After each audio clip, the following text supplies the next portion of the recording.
j'invite d'aller les voir d'ailleurs. Donc c'est une continuité, cette vidéo c'est encore une continuité, vous pouvez la regarder même si vous n'avez pas vu les autres vidéos, c'est pas grave, parce que le thème que je vais aborder aujourd'hui c'est un thème très intéressant et qui va vous parler certainement, obligé que ça va vous parler. Alors, j'expliquais dans mes autres vidéos que justement ce que Dieu désire vraiment, c'est que nous lui rendons gloire. Quand il a envoyé son Fils unique, Jésus-Christ, sur terre, Jésus-Christ n'a pas arrêté d'expliquer que ce qui comptait, c'était rendre gloire au Père. Tout ce qu'il a accompli, c'était pour la simple raison de rendre gloire au Père. Que ça soit tous les miracles qu'il a fait, le cheminement qu'il a fait, les enseignements qu'il a fait, le fait qu'il a quitté le royaume des cieux pour revenir sur terre et donner sa vie, c'était simplement pour rendre gloire au Père.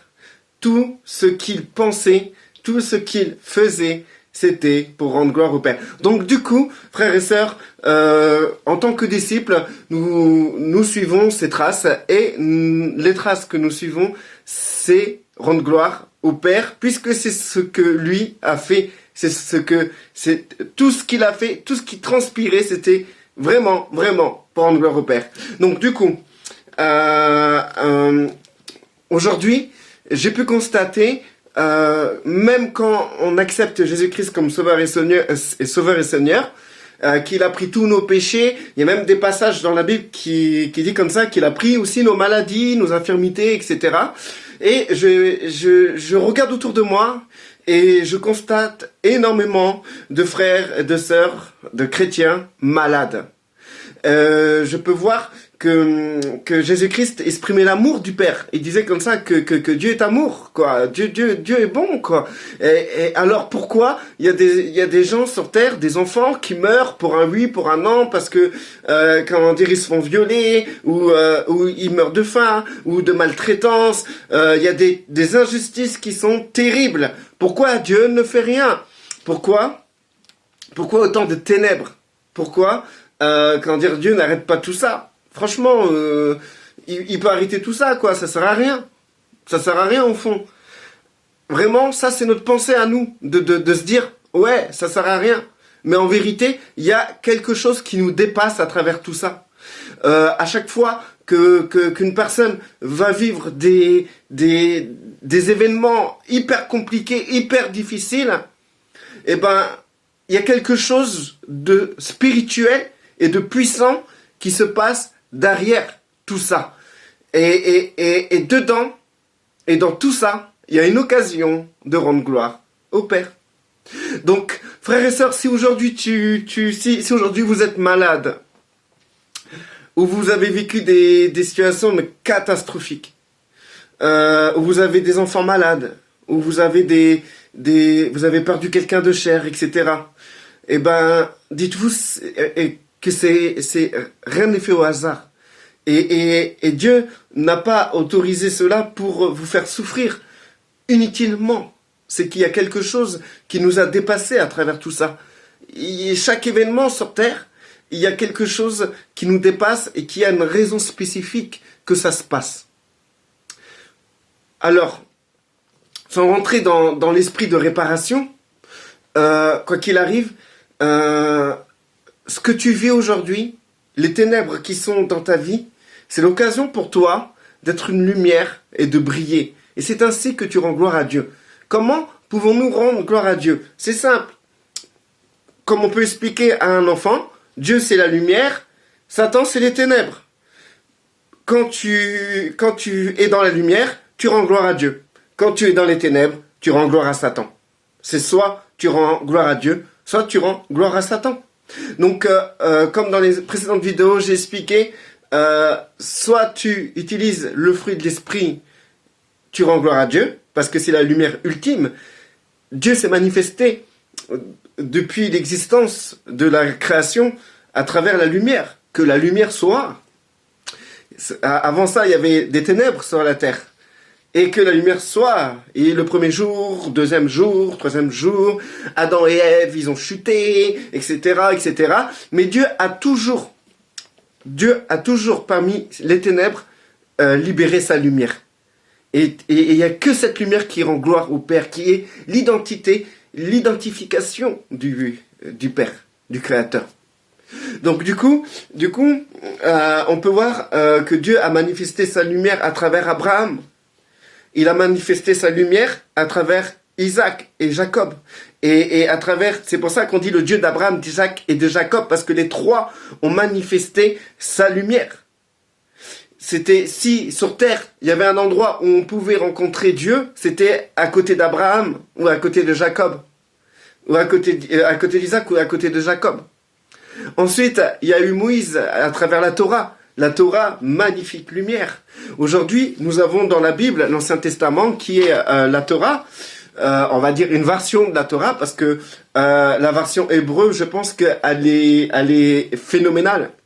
Tout est codé, il n'y a pas une lettre qui est mise au hasard dans la Torah en hébreu. Nous, on a la Torah traduite en français, donc du coup, on a la chance quand même de connaître, ce que la Torah veut exprimer. Donc du coup, c'est vraiment une lumière. La Bible sera toujours une lumière sur terre, toujours, toujours. Et c'est une magnifique lumière. Dedans, n'importe quelle personne, n'importe quel homme qui étudie la Bible d'une manière sincère aura de la lumière en lui. Il rendra gloire à Dieu d'une manière ou d'une autre en lisant cette Bible, parce que son intelligence va se renouveler et son intelligence sera dans la lumière. Bon, j'ai toujours pas compris pourquoi il y a des gens qui étudient la Bible et qui deviennent des gourous, mais bon, sur ce, c'est encore un autre sujet que je me retarderai un de ces jours. Et quoi qu'il arrive, cette lumière, la Bible, c'est une lumière et n'hésitez pas à la lire, c'est une très bonne chose. Moi, quand j'avais 16 ans, non, j'avais 15 ans, je ne croyais absolument pas en Dieu. En fait, je savais pas qu'il y avait un Dieu d'ailleurs. Et quand un ami m'a demandé si je croyais en Dieu, je croyais qu'il parlait de Zeus, de Poséidon, tout ça, quoi, en fait. Et quand je lui ai répondu ça, il a laissé tomber, il m'a donné un Nouveau Testament, et je l'ai lu, et la lumière est rentrée dans mon cerveau, et depuis, j'ai plus jamais lâché la parole de Dieu, j'ai plus jamais lâché la Bible. Donc, du coup, maintenant, j'ai 36 ans, quoi. Ça fait 20 ans, quoi. 21 ans. Bref. Donc, ensuite, la lumière s'est faite chair. Jésus-Christ a été la manifestation de la lumière sur terre. Une totale manifestation du Père en chair sur terre. Il était le Dieu visible. C'est-à-dire qu'il manifestait le Père invisible sur terre. Donc, du coup, c'était une grande lumière, une magnifique lumière, une puissante lumière, comme il n'y en a jamais eu sur terre. Ce fut quelque chose de magnifique. Et quand il a été crucifié, il a libéré cette lumière sur terre d'une autre manière, d'une manière magnifique, par le Saint-Esprit. Grâce à son sacrifice, il a pu libérer cette lumière à travers l'Esprit Saint. Et tous ceux qui croient par la foi que Jésus-Christ a été envoyé par le Père, comme la lumière, comme la parole, comme je vous ai dit, la Torah, et c'est la lumière. La Torah faite chair, comme la manifestation du Dieu invisible, comme la lumière ultime. Et celui qui croit vraiment que le Père l'a envoyé sur terre pour qu'il puisse accomplir la lumière, les paroles de la Torah, qu'il puisse accomplir cela à notre place, parce que nous sommes incapables de marcher dans la lumière comme lui il a fait. Et ben celui qui croit par la foi que Dieu l'a envoyé, et ben Dieu le met automatiquement dans sa lumière en recevant l'Esprit Saint. On est scellé par la lumière de Dieu. À partir de ce moment, nous rendons gloire à Dieu d'avoir accepté l'ultime lumière qui est son Fils. C'est l'ultime gloire qu'on peut rendre à Dieu. Et ce qui rend gloire à Dieu dans la continuité, c'est de continuer à marcher selon la lumière, donc marcher selon l'esprit. Donc du coup, pourquoi beaucoup de gens vivent des choses difficiles malgré qu'ils sont dans la lumière? C'est au milieu des ténèbres que la lumière luit le plus. Tu mets n'importe quelle pièce dans le noir et tu appuies sur l'interrupteur pour allumer la lumière et d'un coup tout est clair. Le noir disparaît. Plus il fait sombre, plus tu vois la lumière. Ça vous est déjà arrivé d'être dans une pièce en pleine journée où le soleil il tape. Bah même pas, le soleil il fait jour quoi en fait. Et vous allumez la lumière et la lumière éclaire la pièce, mais sans plus quoi en fait, sans plus. C'est à peine s'il y a des ombres quoi en fait. Et en fait, quand il fait nuit, et ben dans la même pièce vous allumez la lumière et d'un coup paf, ça éclaire la pièce phénoménalement. Vous voyez vraiment l'éclat de la lumière quoi. Et du coup, vous voyez aussi les ombres, etc. Et du coup, c'est pareil pour nous. Une maladie, c'est une ombre. Un événement dramatique, un événement dur, c'est une ombre. C'est l'obscurité. Comment dire, être dans la pauvreté, c'est l'obscurité. Être dans le besoin, c'est de l'obscurité. Avoir des infirmités, c'est de l'obscurité. Avoir un enfant qui a des soucis, c'est l'obscurité. Et justement, dans cette obscurité, eh ben c'est là que nous devons manifester la lumière. C'est là où la lumière est plus efficace, où on la voit vraiment. Où on voit le contraste directement. Et c'est là que Dieu est encore mieux glorifié. Donc si tu es malade aujourd'hui, c'est l'occasion pour toi de glorifier Dieu en manifestant sa lumière, en marchant par l'esprit malgré la situation que tu vis. Si tu es pauvre, c'est le moment de rendre gloire à Dieu. Parce que dans cette situation-là, eh ben, en manifestant la lumière de Dieu, ça rend gloire à Dieu d'une manière magnifique, d'une belle manière. Je vais vous lire un passage dans la Bible qui est magnifique. Donc c'est dans Jean 9. Jésus vit en passant un homme aveugle de naissance. Ses disciples lui posèrent cette question. Maître, qui a péché, cet homme ou ses parents, pour qu'il soit né aveugle? Jésus répondit. Ce n'est pas que lui ou ses parents aient péché, mais c'est enfin que les œuvres de Dieu soient révélées en lui. Il faut que je fasse, tant qu'il fait jour, les œuvres de celui qui m'a envoyé. La nuit vient, où personne ne peut travailler. Pendant que je suis dans le monde, je suis la lumière du monde. Donc du coup, on voit, ça confirme ce que je vous ai dit, que Christ est la lumière. Et en étant crucifié, il a libéré cette lumière à travers le Saint-Esprit. Et aujourd'hui, la lumière qu'il y a sur terre, c'est le Saint-Esprit. Et ceux qui reçoivent l'Esprit Saint, en acceptant l'alliance avec le Père à travers Jésus-Christ, reçoivent le Saint-Esprit et reçoivent la lumière. La lumière. Et du coup, à chaque fois que vous allez marcher selon l'Esprit, eh ben, vous manifestez la lumière. Alors, comme j'ai dit dans les autres vidéos, les œuvres de la nature humaine, la chair, c'est des œuvres de l'obscurité. Et lorsque vous choisissez, au lieu de vous mettre en colère, de manifester le fruit de l'esprit, qui est la lumière, vous préférez rester en paix, rester bienveillant, être dans la patience, au lieu de vous mettre en colère, vous glorifiez Dieu parce que vous manifestez la lumière, tout simplement. Donc du coup, comment dire, dedans, ça parle d'un homme aveugle, d'un homme qui n'a jamais vu la lumière d'ailleurs, la lumière du jour. Et justement, Christ a répondu que c'est pour, cela est pour rendre gloire à Dieu. Par exemple, une personne qui, aurait juste, se serait fait mal à la jambe, une personne qui boite parce qu'il s'est fait mal à la jambe, Christ aurait prié pour lui, hop, d'un coup, il n'y a plus rien. Voilà, c'est bien, magnifique, Seigneur, c'est beau, gloire à toi et tout. Nous te rendons gloire, etc. Bien sûr, nous rendons gloire à Dieu pour ce genre de guérison, de miracle.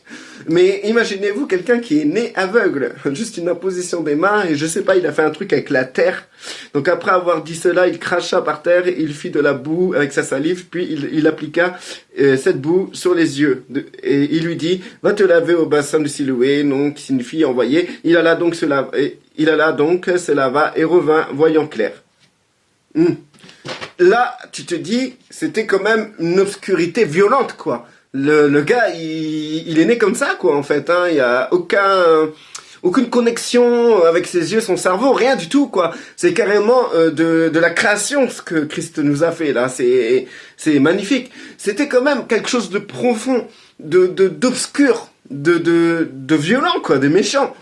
Et du coup, comment dire, un miracle de ce genre, c'est magnifique, comment dire, c'est là que la gloire de Dieu est encore mieux manifestée, mieux libérée, quoi, en fait. On rend plus gloire à Dieu pour ce genre de choses encore très complexes, quoi, en fait. Donc, si t'es malade, comment dire, et que tu décides de marcher selon l'esprit, malgré la difficulté de ta marche, c'est beaucoup plus profond qu'une personne en bonne santé et qui va faire et qui va marcher selon l'esprit. Si t'as des défauts dans la chair, si t'es quelqu'un qui a un problème, on va dire dans la colère, et que tu vas décider dans une situation dans la journée de pas te mettre en colère, parce qu'il y a tout qui fait que tu dois te mettre en colère, mais tu décides, pour rendre gloire à Dieu, de pas te mettre en colère, mais tu préfères être bienveillant parce que tu sais qu'en toi, tu as cette lumière-là, et que tu préfères manifester cette lumière-là, et ben, en fait, c'est encore plus explosif, encore plus profond, encore plus glorieux pour Dieu, qu'une personne qui n'a pas ce problème de colère. Malgré que tout le monde se met en colère, mais bon, il y a des gens tout comme moi, on a ce problème, on a tendance à se mettre tout le temps en colère, facilement en colère. On est des gens, on sait pas faire, quoi. Tu vois, comment dire, on est prêt à casser des bouches, quoi, en fait. Donc une situation dans laquelle où toi tu décides, ouais, de pas casser une bouche, mais de dire plutôt, mais écoute, comment dire, vraiment, je comprends pourquoi t'es comme ça, pourquoi tu t'agis comme ça, je vais pas me mettre en colère contre toi, mais je vais essayer de te comprendre, on va arranger ça et tout, etc. En fait, qu'on veut chercher à être bienveillant parce qu'on sait que c'est ça la lumière et c'est ça qui va glorifier Dieu, et ben c'est profond, c'est encore plus profond qu'une personne qui a pas ce problème. Donc du coup, il y a comment dire, ainsi de suite. Plus tu vis des difficultés, plus tu décides de marcher dans la lumière, plus tu rends gloire à Dieu. Plus ce que tu fais à une puissance sur terre. Donc, petit rappel, n'oubliez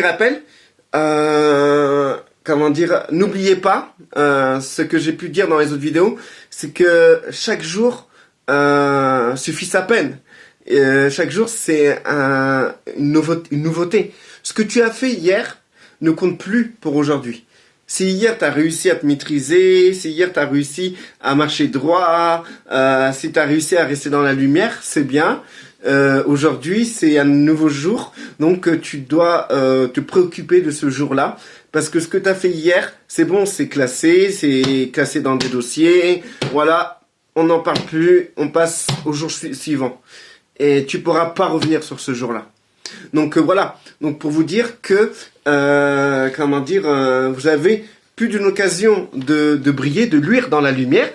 Et dans cette lumière, plus vous galérez, plus c'est galère dans votre vie, plus vous décidez de marcher dans la lumière, plus c'est glorieux. Voilà, en gros c'est ça. Donc je sais pas dans quelle situation tu es aujourd'hui. Quelles sont tes faiblesses dans ta chair? La chair, quel côté de ta chair se manifeste le plus? Mais en tout cas, c'est là où tu dois miser. Et c'est ça qui va faire en sorte que le fait que tu vas marcher dans la lumière, que tu vas glorifier Dieu, c'est comme si c'était fois 10 en fait. C'est comme si genre la bénédiction elle sera fois 10, tu vois. Si t'as une facilité, si t'es quelqu'un de patient d'origine dans ton cœur, t'as appris tout petit d'être patient, et que tu vis des situations aujourd'hui où tu devais être patient, il n'y a pas de grande récompense au fond. Il n'y a pas grand chose que tu as fait. C'était facile pour toi. C'était facile. Donc pareil pour tout ce qui concerne les situations. Alors moi j'ai compris ça, c'était à travers le Covid et tout, etc. Comment dire là c'est la guerre en Ukraine, des menaces de troisième guerre mondiale, etc. Et ben en fait l'obscurité frappe de plus en plus. Mais pour nous, on ne doit pas avoir peur. Pour nous, ça doit être l'occasion de briller et de rendre encore de rendre gloire à Dieu d'une manière encore plus forte. Et c'est le moment de récolter en fait, de récolter. C'est comme si genre c'était des événements bonus où tu récoltes un maximum là en fait. C'est quand tout va mal que tu récoltes un maximum.